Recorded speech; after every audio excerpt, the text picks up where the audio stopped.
parler des soldats russes qui publient de plus en plus de vidéos pour appeler Vladimir Poutine à l'aide. On va vous expliquer tout ça dans une seconde, en compagnie d'Anastasia Kirilenko. Bonjour à vous. Bonjour. Ma chère Anastasia, vous êtes la bienvenue, journaliste d'enquête indépendante russe. Vous avez co-réalisé ce documentaire Poutine le parrain, dont on a souvent parlé ensemble en plateau. À vos côtés, Claude Blanche-Maison, monsieur l'ambassadeur, merci d'être avec nous. Vous êtes le bienvenu. Jean-François Boutor, CCI, spécialiste de la Russie.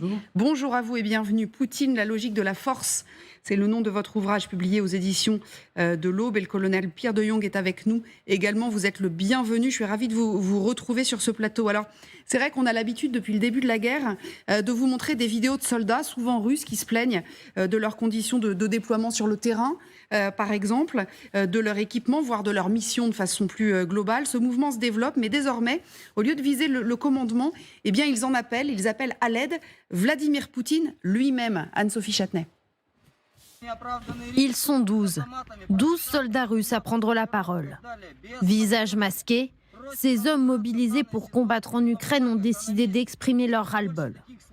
2 minutes 30 face caméra et de nombreux griefs, dont le manque de matériel. Nous n'avons pas assez de drones, de lunettes de visée de nuit, de caméras thermiques et les équipements nécessaires pour combattre. Originaires de l'Oural, ces hommes expliquent qu'ils devaient initialement servir en deuxième ligne, à l'arrière, loin du front. Pourquoi le commandement de notre régiment ignore le décret présidentiel qui précise que les mobilisés ne doivent pas participer à des opérations d'assaut? Nous sommes envoyés en première ligne.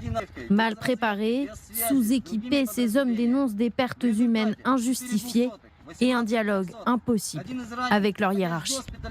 Notre commandement refuse toute discussion. On nous intimide et on nous dit que si nous refusons de combattre en première ligne, nous serons emprisonnés ou transférés dans d'autres unités de la République de Donetsk ou même dans des milices privées. Même consternation chez cet autre groupe de soldats qui en appelle directement à Vladimir Poutine. Nous vous demandons de prendre des mesures urgentes, car des sanctions contre nous sont déjà en préparation. On nous menace de nous enfermer dans des caves, d'être interrogés pour identifier les émeutiers. Mais il n'y a pas d'émeutiers. Il s'agit d'opinions individuelles. Nous ne sommes pas de la chair à canon. Nous sommes prêts à combattre avec dignité, pas comme de la chair à canon. Et cette fois encore, ces hommes expliquent se sentir totalement démunis sur le terrain. Nous manquons de véhicules armés, d'artillerie pour nous épauler pendant les assauts. On utilise des armes des années 40, y compris des fusils et des mortiers. Il n'y a pas de reconnaissance aérienne. Il y a quelques mois déjà, des soldats russes déployés sur le terrain raillaient l'état de leur équipement dans de nombreuses vidéos. C'est quoi ça, de la rouille? Oui, je crois que ça en est. Ah, quelqu'un a décidé de se tuer en voyant nos armes. Depuis le début de la guerre, des femmes et des épouses de soldats ont aussi interpellé Vladimir Poutine, demandant que leurs proches soient mieux traités. Ces femmes d'ailleurs qui lancent un appel démasqué quand les soldats, eux, sont masqués. Claude Blanche-Maison, l'appel de ces soldats, on comprend bien qu'ils disent à Vladimir Poutine, ils ne critiquent pas Vladimir Poutine, ils lui disent « venez nous aider, rendez-vous compte de ce qu'il se passe ». Ce qui veut dire que Vladimir Poutine, d'après eux, ne sait pas ce qu'il se passe sur le terrain, dans quelles conditions ils ont été envoyés? Je crois qu'en tout cas, c'est un signe du fait que le moral de l'armée russe, et notamment des appelés les plus récents, est à un niveau très bas. Et ça, on le sait parce que la motivation de ce corps expéditionnaire n'existe pas. En réalité, ils se demandent ce qu'ils font en Ukraine, pour quelles raisons ils ont envoyé en Ukraine, et notamment les conscrits les plus récents, lorsqu'ils sont mis en première ligne, avec un équipement déficient, ou pas d'équipement du tout d'ailleurs, et avec le minimum de choses qu'ils peuvent savoir en matière de tactique militaire, ils se rendent bien compte qu'il n'y a pas de reconnaissance aérienne, il n'y a pas véritablement de commandement, et qu'on les envoie véritablement à la mort. Donc effectivement, ils ont fait ces vidéos qu'ils envoient dans la nature, ce qui est courageux, parce qu'ils seront sans doute sanctionnés, même s'ils sont théoriquement anonymes, et ils seront sanctionnés probablement via la voie hiérarchique, parce que Poutine ne va pas évidemment réagir à ces manifestations. C'est évidemment au commandement et aux au commandant en chef de prendre les mesures nécessaires. Est-ce que ça monte, ça, en Russie, Anastasia? C'est pas la première fois qu'on en parle, hein. On en avait beaucoup parlé au tout début. Le front du Nord, on se souvient de ces... on a vu, d'ailleurs, Anne-Sophie nous a montré des vidéos de ces jeunes gens qui en plaisantaient quasiment, tellement c'était tragique pour eux. Est-ce que ça commence à infuser en Russie ou pas? Oui, sans doute. Il y avait une analyse comme quoi des vidéos récentes de ce genre sont, je pense, 17. Mais en revanche, la propagande russe a déjà commencé à diffuser des contre-vidéos. Ouais. Des soldats qui sont contents, qui disent que tout va bien et il ne faut pas croire les critiques. Et je voudrais aussi expliquer pourquoi ils s'adressent à Poutine. En fait, ils critiquent Poutine directement. Et il y a des lois en Russie, des lois liberticides, ça s'appelle les insultes du pouvoir.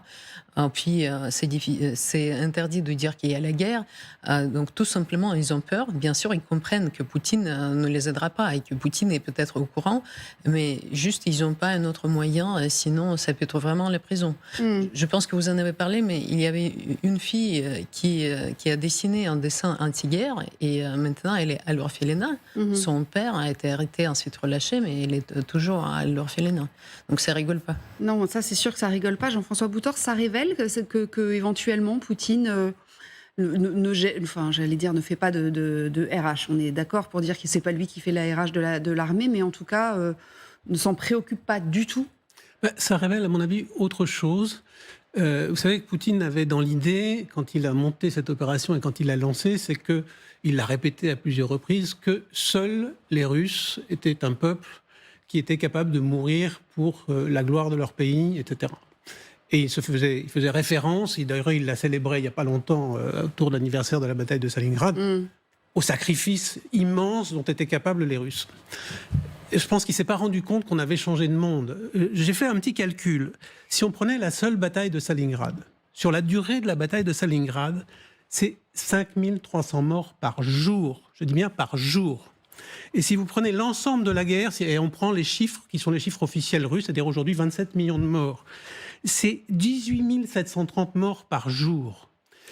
Si Poutine a cru que la Russie avait cette capacité de sacrifice 80 ans après, je crois qu'il s'est mis le doigt dans l'œil. Ouais, c'est ça. Et on nous a fait toute une rhétorique sur la guerre de masse, d'une certaine manière.